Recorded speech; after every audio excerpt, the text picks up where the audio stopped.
예, 안녕하십니까. 여러분의 백만장자입니다. 예, 하트 사랑합니다. 여러분. 오늘 좀 걱정을 저도 좀 했습니다. 이것도 막 흔들어 제끼고 이러면은 우리 저기 구독자님들 많이 올해 구매하신 분들은 많이 힘드실 텐데, 요 구간을 잘 견디셔야 될 텐데, 그런 생각도 하면서, 그래, 어차피 이런 거를 좀 경험을 하셔야지, 산전수전 다 겪으셔야지 주식시장에서 다음에도 이제 큰 충격이 왔을 때 잘 견디시니까 이런 경험도 하셔야지 어쩔 수 없다, 이런 생각도 들고 그렇습니다. 인생을 살아오시면서 항상 은행이라든지 부동산이라든지 이렇게 안정적이고 일반적이고 상식적인 학교에서 배운 거라든지 그렇게만 살아오시다가 주식시장에 딱 들어서면 완전 멘탈이 무너지는 거죠. 왜냐, 내가 살아왔던 방식하고 완전 다르게 돌아가니까. 누군가는 먹혀야 되고, 누군가는 먹어야 되고, 누군가를 뺏어와야 되고, 뺏어오려면 흔들어야 되고, 실적이 좋다는데, 성장성이 좋다는데, 주가는 내려가고, 이런 완전 이해하지 못할, 또 오를 때는 엄청나게 오르고, 근데 오르기 전에 엄청나게 힘든 과정을 많이 만들어 버리기 때문에 지금처럼 막상 올라도 본전에서 다 팔아버리고 그 엄청난 수익을 먹는 개인이 정말 10% 20% 안 된다는 거예요. 이 구간을 못 참고 이 구간을 참았다 하더라도 본전 오면 다 팔아버리니까 문제는 거기 있습니다. 오늘 본주 79,000원, 예, 겁은 많이 줬는데 아무런 영향이 없었습니다, 여러분. 물론 더 빠질 수는 있겠지만 저는 조금 있다가 제가 다른 차트를 보여드리겠지만 거의 바닥에 왔다고 생각을 해요. 오늘 특징주는 우선주죠, 우선주. 자, 우선주 보면 200원 빠졌습니다, 여러분. 72,300원인데 이 수급을 보면 오늘도 외국인이 26만 7천주 샀습니다. 어제도 21만 9천주 샀고, 물론 이게 많이 샀다고 할 그런 건 아니겠지만, 물론 이 가격대에서는 외국인이 산다. 물론 우선주가 공매도가 아니고 공매도가 영향이 있고 없고 이렇게 이야기하시는데, 사실 본주도 공매도 영향이 거의 없어요. 몇십조 하는데 몇백억 공매도, 이거는 사실은 본주도 제가 봤을 때 공매도는 아닌 것 같고, 제가 봤을 때는 굳이 따지자면 배당 수익 요 구간에서는 요 정도 배당금을 주면 요 정도 가격이면은 참 메리트가 있다, 이렇게 생각을 하는 것 같아요. 우선주가 만약에 여기서 더 이상 안 빠지고 받쳐준다면 본주도 제가 봤을 때, 괴리로 봤을 때는 여기서 더 빠질 자리가 크게 많이 있진 않다. 정말 많이 보더라도 77,000원, 78,000원 구간에서는 저는 더 이상은 힘들다고 봅니다. 자, 간단하게 이것도 예전에 보여드렸지만 필라델피아 반도체 지수 주봉인데요. 여기서 보시면 아시겠지만 21선 아래로는 잘 안 내려가죠. 내려가도 다음 주에 바로 양봉으로 바로 돌리는 모습. 마찬가지로 이번 주 같은 경우에 제가 봤을 때는 이 21선 위로 끌어올리면서 아마 이게 바닥이 될 확률이 저는 높지 않냐, 이렇게 생각합니다. 그러면 삼성전자 왜 안 가냐? 물론 여러 가지 이유가 많은데 왜 언제 가냐? 언제쯤 상승할 수 있냐? 그 부분에 대해서는 사실 저는 제 개인적인 생각에는 4분기 이후, 적어도 10월달 이후는 되어야지 본격적으로 상승할 수 있다. 왜냐하면 삼성전자가 지금까지 한 40% 50% 이상의 상승을 하고 다시 돌리려면 최소한 1년 내외 정도의 기간이 좀 필요했거든요. 그렇다 치면 제가 봤을 때 이번 4분기쯤은 돼야지 본격적으로 상승할 수 있는 기틀을 마련한다. 근데 저점은 저는 이번 분기에서 저점을 확인한다고 봐요. 만약 오늘이 저점이 될 수도 있겠죠. 어쨌든 저점은 3분기에서 확인할 가능성이 높고 4분기 10월 달이 될지 12월 달이 될지 모르겠지만 그때는 쯤에 상승한다. 멀리 생각하지 마세요. 4분기 해봐야 이제 2달, 3달밖에 안 남은 거거든요.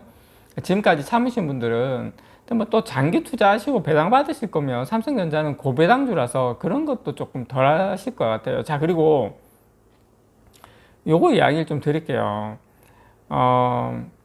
지금 중국 정부에서 플랫폼 기업 때리기가 좀 많이 심하죠. 뭐 알리바바 뭐 엄청나게 뭐 과징금 벌금 때리고 뭐 해가지고 엎드려 뻗쳐 하고 뭐 뺑뺑이 돌리고 난리가 났는데, 이게 중국 빅테크 기업들이 투자가 이게 위축이 되면 이게 사실은 우리나라 삼성전자에까지 영향을 미칩니다. 왜냐하면 이게 지금은 직접 투자를 안 하잖아요. 패시브 투자를 하잖아요. 패시브 투자가 뭐냐면 뭐 우리가 아는 ETF는 어떻게 됩니까? 그냥 이머징 마켓 ETF, 모건 스탠리, 모건 스탠리 캐피탈 인터내셔널이 뭡니까? MSCI 지수죠. 이게 이 MSCI의 이머징 마켓, 뭐 10종목, 20종목 이러면은 이머징 마켓에 그냥 삼성전자도 들어가 버리는 거예요. 그런데, 알리바바, 텐센트, 뭐 메이투안 이거 때리네 이러면은, 이머징 마켓에 있는 뭡니까? 예, ETF 상장지수 펀드라 그러죠.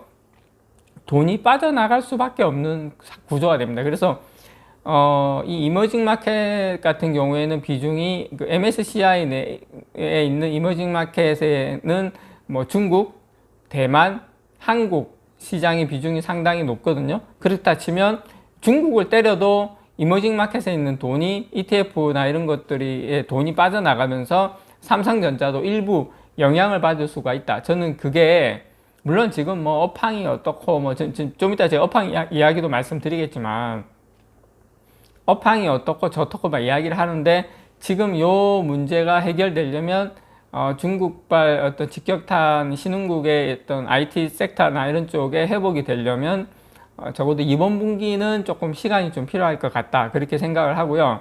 어떤 삼성전자 지금 바로 V자 반등하기에는 조금 제가 봤을 때 좀 시간이 필요하다, 이렇게 봅니다. 자, 그리고 일단 요거는 이제 수급과 관련된 부분이고, 어쨌든 우리가 디램 업황 하반기에도 뭐 피크 아웃이 오니 안 오니 뭐, 근데 이제 서서히 이제 그게 감추어졌던 그 안개가 이제 흩어지고 있죠. 흩어지면서 어떤 게 나옵니까? 예, 세트 업체의 출하 증가가 어떤 지속 잘 되기 시작하면서 하반기 들어서 각종 부품에 대한 재고 감소로 이어지면서, 재고 감소가 된다는 것은 하반기에 강한 그 재고 축적 수요를 견인한 재고 축적을 하려고 하면 어떻게 됩니까? 예, 메모리 반도체, 그런 여러 가지 이런 것들의 수요가 다시 증가할 수밖에 없다. 그러니까 미국의 마이크론이 컨퍼런스 콜에서 향후 비메모리나 이런 메모리 반도체 업황에 대한 이야기 그대로 이야기에 맞아 떨어지고 있는 거예요. 그리고